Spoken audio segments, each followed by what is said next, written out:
Hello నమస్తే అండి. I'm doctor Kiran Kumar Yamsani. So ఇవాళ నేను పేషెంట్తో డిస్కస్ చేసేటప్పుడు చాలామంది కూడా అదే taking food at late night.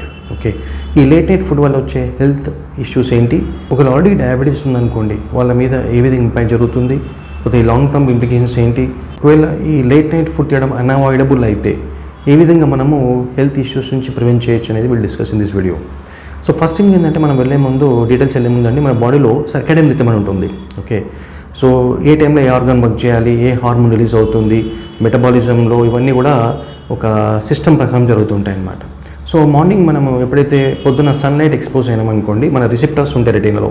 ఆ రిసెప్టర్స్ ఎప్పుడైతే ఈ సన్లైట్ ఎక్స్పోజ్ అయినప్పుడు దే సెండ్ ఇన్ఫర్మేషన్ టు మన గట్ ఇంటెస్టైన్ లోపల.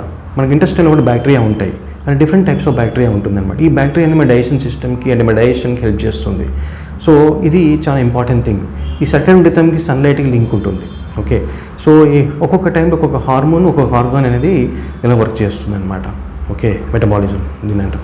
ఓకే, సో ఎప్పుడైతే ఒక పర్సన్ లేట్ నైట్ ఫుడ్ తీసుకున్నారనుకోండి, ఈ సర్కాడియన్ రిథమ్ ఇంపాక్ట్ అయిపోయి హార్మోన్స్ ఇంపాక్ట్ అయిపోయి పేషెంట్స్కి ఇన్సులిన్ రెసిస్టెన్స్ అనేది డెవలప్ అవుతుంది.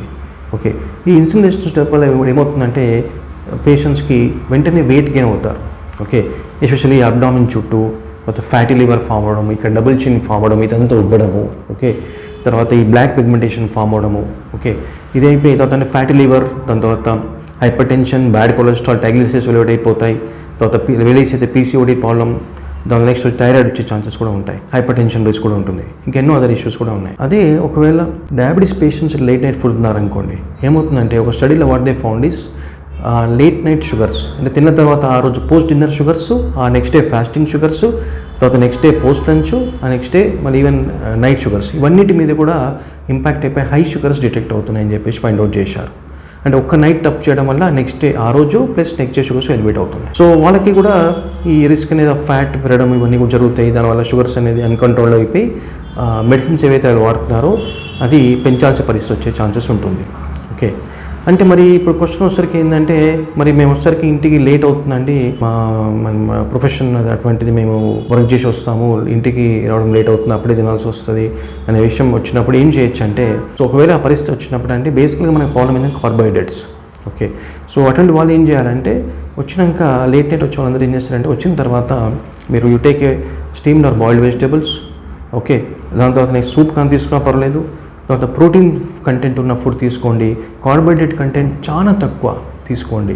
సో అంటే లో గ్లైసిమిక్ ఇండెక్స్ ఉన్నది, లో గ్లైసిమిక్ లోడ్ ఉన్న కార్బోహైడ్రేట్స్ ఏవైతే ఉన్నాయో అవి తీసుకొని తక్కువ మోతాదు తీసేసుకొని అప్పుడు దాని తర్వాత next you have a green tea, ఒక హాఫ్ అన్ అవర్ వాక్ చేయండి. ఓకే, దాని తర్వాత 2 to 3 hours gap after food అంటే after dinner 2 to 3 hours gap ఇచ్చి అప్పుడు పడుకోండి. సో దీనివల్ల ఏమవుతుందంటే we can minimize the impact, ఆ రిస్క్ అనేది, ఆ ఇష్యూస్ అనేవి అది తక్కువ చేయొచ్చు, మొత్తం అవాయిడ్ చేయకపోయినా కానీ తక్కువ చేయొచ్చు అనమాట. సో ఇది చాలా ఇంపార్టెంట్ అండి, ఎస్పెషల్లీ పీపుల్ ఎవరైతే డయాబెటీస్ వాళ్ళకు ఉందో, అన్కంట్రోల్ డయాబెటీస్ ఉన్న వాళ్ళు ఎవరైతే ఇబ్బంది పడుతున్నారో, నెక్స్ట్ వచ్చి ఎవరైతే వెయిట్ లాస్ ప్రోగ్రామ్స్ అంటే వెయిట్ ఒబిసిటీ ఉన్నవాళ్ళు, ఒబిసిటీ ఉన్నవాళ్ళు, వెయిట్ తగ్గడానికి ట్రై చేసిన వాళ్ళు, వీళ్ళందరికీ కూడా చాలా ఇంపార్టెంట్ ఇది. ఈ విషయం తెలియక చాలామంది తప్పు చేస్తారు. కొందరు ఇంటర్మీడియట్ ఫాస్టింగ్ చేస్తారు, వాళ్ళకి ఏంటంటే ఒక విండోలో తినాలన్నమాట. ఓకే, అటువంటి వాళ్ళకి దీని ఇంపాక్ట్ కొంచెం తక్కువ ఉండొచ్చు, బట్ డెఫినెట్గా వాళ్ళకే ఉంటుంది. జనరల్గా వాళ్ళు కార్బోహైడ్రేట్ ఎట్లా తక్కువ తీసుకుంటారు కాబట్టి దాని మీద ఇంపాక్ట్ తక్కువ ఉంటుంది, బట్ వాళ్ళప్పటి కూడా వాళ్ళు కార్బోహైడ్రేట్ తీసుకుంటే ఆ విండో టైంలో ఒకవేళ ఈ యొక్క లేట్ నైట్ టైమింగ్ ఏదైతే విండోలో వచ్చినా కానీ కార్బోహైడ్రేట్స్ కంటెంట్ ఎక్కువ ఉంటే వాళ్ళ మీద కూడా ఇంపాక్ట్ అవుతుంది.